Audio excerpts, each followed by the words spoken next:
આમાં શું કહીએ છીએ, અરીસાના પ્રતિબિંબને સુધારવાની વાતો છે, પણ એ સમજણ આપીએ છીએ કે તમે આમ બે હાથ જોડશો ને તો પ્રતિબિંબ સુધરી જશે. આ મુઠ્ઠી વાળીને ઊભા છો, પ્રતિબિંબ ખરાબ દેખાય છે.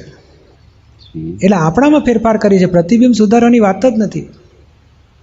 આ પૂતગલ આપણો પડઘો છે, આપણું રિલેટિવ સ્વરૂપ છે. આપણામાં ફેરફાર થાય એવું પેલું પરિણામ બતાડે છે. આ બહુ મોટી શોધખોળ છે દાદાની, કે ભાઈ આપણામાં ફેરફાર કરો. અને આખો સિદ્ધાંત જ એ કે છે પૂતગલમાં પોતે ડખોડખલ કરી શકે જ નહીં. હા, પોતે પોતાનામાં ફેરફાર કરી શકે એ સ્વતંત્ર છે, એનું પરિણામ પેલું ઊભું થઈ જાય છે. આ પૂતગલ એવું સક્રિય છે કે આપણા પરિણામને ઝીલે છે. તો આપણે એવા પરિણામ મૂકીએ છીએ કે ના, હું તમામ સંગી ક્રિયાઓથી અસંગ છું, માન વચન કાયથી કોઈને દુઃખ ના હો. તે પૂતગલ પછી એવું બની જાય. શું કરવું છે? આજે પડી જાય એ પુરાણ ગલનને શું પકડી રાખવાનું?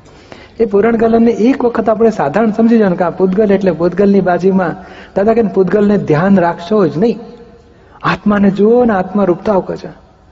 આ પૂતગલ તો છેવટે સડવાનું, બળવાનું, બધું અશાતા આપશે, ગઈડપણમાં દુઃખો આપશે. બધું જાત જાતનું પૂતગલની કરામત તો બહુ પાર વગરની છે.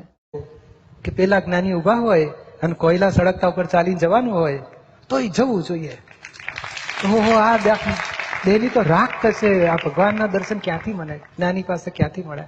મારો આત્મા ઓળખાવે છે, પછી આ દેહની રાખ થાય તો મને શું વાંધો? અને એટલે સુધી કહેલું કે અત્યારે પરણવાનું હોય ને અત્યારે જ્ઞાન મળવાનું છે, તો પરણવાનું રહ્યું બાજુમાં. પેલા મને જ્ઞાન લઈ લેવા દો. બોલો, હવે આવી જો કિંમત હોય ને તો કાંઈ નડે પછી આપણને?